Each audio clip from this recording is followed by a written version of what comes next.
the position of Mr. President came very clearly in that statement that he made. In politics, all is fair.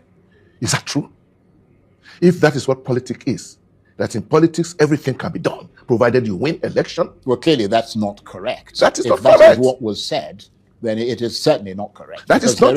We heard it. There is propriety in everything, and they ought to. And that is what we are worried about. We are worried about the fact that we see clearly that our government is bent on winning by all means. And unfortunately, they have a lot of means at their disposal to win. And they are deploying all those means in a way that eventually, even if we had a free and fair election, the votes of the people may not count. But we gave 2 warnings. Right. We gave 2 warnings. The one you mentioned. I'm trying to remember now. But the second one is that if we do not rearrange our election system to make sure the elections are really free, fair, and credible, it can lead to difficulties. Right. I mean, you talked about the dominance of a one-party state. Okay, yes. And then we want that the country doesn't gain anything by a one-party state in a so-called democracy. There's nothing. Of course, we are not expecting Mr. President to help the opposition to defeat him. No. But the point we are raising is that even though the president has all the powers of incumbency, he is in the election. He is a candidate like any other. He is a candidate like any other. And that is why we call our electoral commission independent. Now, there are doubts in some quarters about how independent this electoral commission But he talked about the electoral commission. He said so. He said it was independent. He says so. But like in his eyes and sort of looking every which way, or was he listening attentively? Both. Right. Both. Let me say first and foremost that statement read by our president was not just put together at random. It was carefully prepared and with wide consultation. The Bishops' Conference is bigger than the group of us that went there, but it's very representative of the Bishops' Conference. First, we had our administrative board, which is representative of, and to make sure that it's even more representative, we ensure that every archbishop, we are 9 archbishops, will be there too. So it is the Catholic Bishops' Conference that produced that document. Right. Wrote and rewrote. So it was not done. It was not written at random, nor did we deliver it with levity. I think I had an opportunity in your program to remind Nigerians that as bishops, we have no ambitions to take Mr. Tinubu's job or anybody else's job. We are not politicians running for office. We are first and foremost religious leaders who feel we have a duty, not just to preach our religious doctrines, but also to address the lives of our people, both those who are our members and those who are not our members. You can see that from the content and the tone of our statement. So you become like liberation theologians. No, not at all. Liberation theologians can be considered more or less ideological, which we are not. You asked me, how did I see the face of the president in reaction? I was not surprised that he was not looking very happy. Not even his colleagues who were there. We knew that this is different from the kind of statements that our president keeps receiving from all kinds of people. And that is one of the things that worries us, that there are so many people hanging around Mr. President, giving him a rosy picture of what the country is, which it is not. And we felt that we have no duty to do that. Indeed, we have the obligation to help him to appreciate the reality of the situation in which we find ourselves. And that is the reality that we painted, which I know is not the kind of thing that he wanted to hear.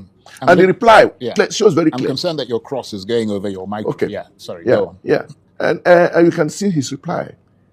We left that hall, both sides, knowing that, we said what we had to say. He said what he had to say. So was it a frosty meeting then? Would you describe it as fairly frosty? Because, I mean, many Nigerians have become accustomed to polite meetings between religious leaders and political leaders. When the nation is bleeding, you can't expect a polite meeting with the head of state. We need to let him know. And his reply is that the nation is not bleeding. We told him our economy is not helping our poor people. He told us the economy is doing fine. Practically speaking, he told us quite clearly that he did not agree with us. Again, I said, we're not surprised. We didn't expect him to agree with us. We have done our duty. We have delivered our message. And we have a feeling that somehow, along the line, somebody will show him a few of the things we said. But in terms of, if you like, your immediate observations, you left the presidential villa believing that the president did not actually really, hear your concerns. He listened to them, but he didn't actually hear them. He heard it, and he tried to tell us that he heard us, which is precisely why he replied the way he replied.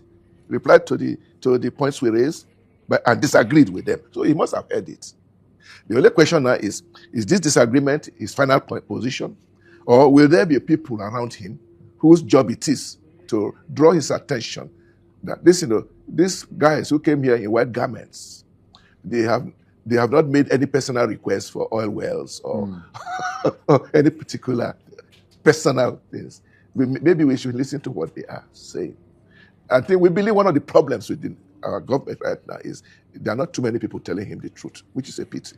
We need to have whether in terms of economy or in terms of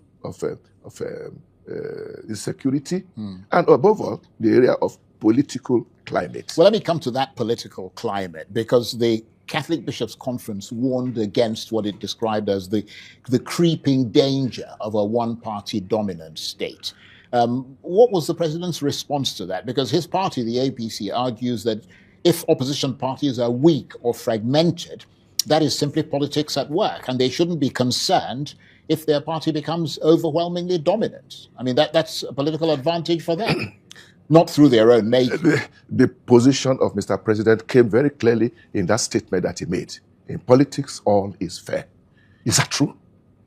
If that is what politics is, that in politics everything can be done, provided you win election. Well, clearly that's not correct. That is not correct. If that is what was said, then it is certainly not correct. That is not. We heard it. There is propriety in everything, and and that is what we are worried about. We are worried about the fact that we see clearly that our government is bent on winning by all means, and unfortunately, they have a lot of means at their disposal to win, and they are deploying all those means in a way that eventually, even if we had a free and fair election, the votes of the people may not count. But we gave two warnings. Right. We gave two warnings. The first was the one you mentioned. I'm trying to remember now. But the second one is that if we do not rearrange our election system to make sure that elections are really free, fair, and credible, it can lead to difficulties. Right. You've talked about the dominance of a one-party state. Okay, yes. And then we want that the country doesn't gain anything by a one-party state in a so-called democracy. There's nothing. Of course, we are not expecting Mr. President to help the opposition to defeat him. No. But the point we are raising is that even though the president has all the powers of incumbency, he is in the election. He is a candidate like any other. He is a candidate like any other.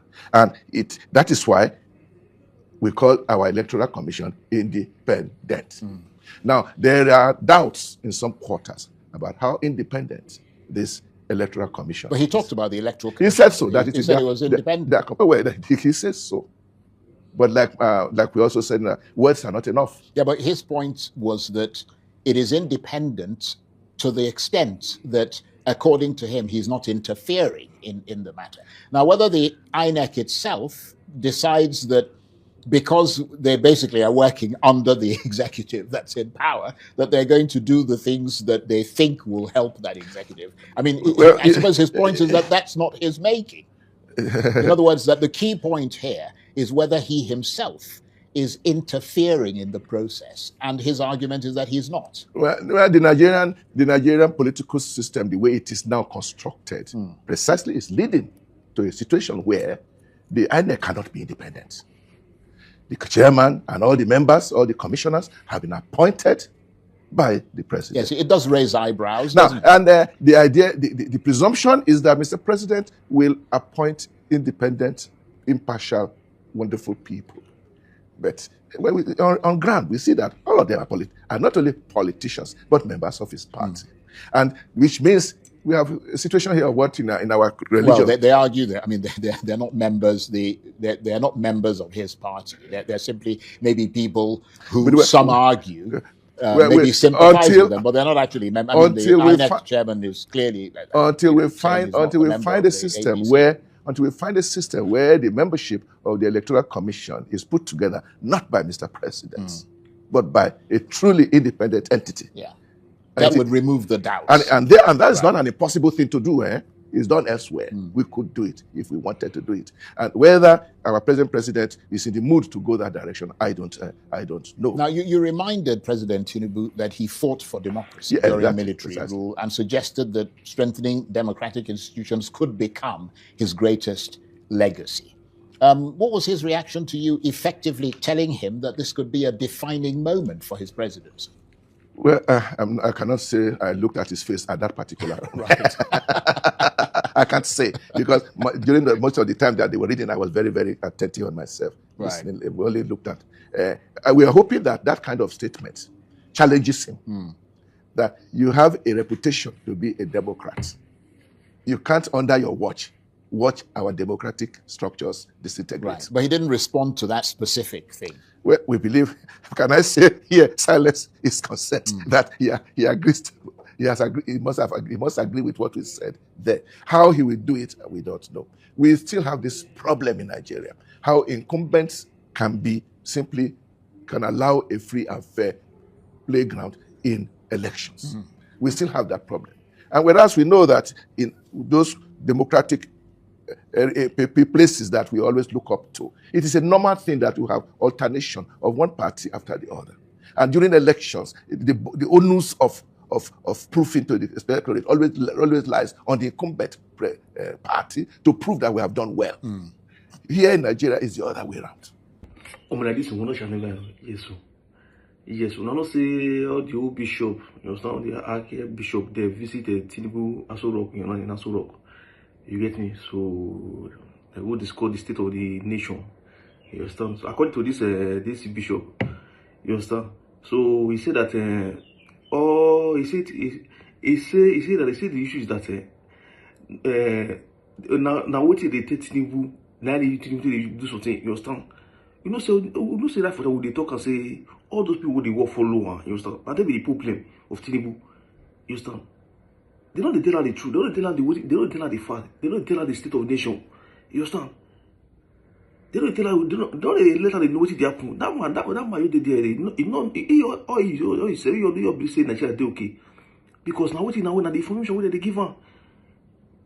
And the information what they give her. You understand me? So we have a long way to go. You understand? We have a long way to go. You understand?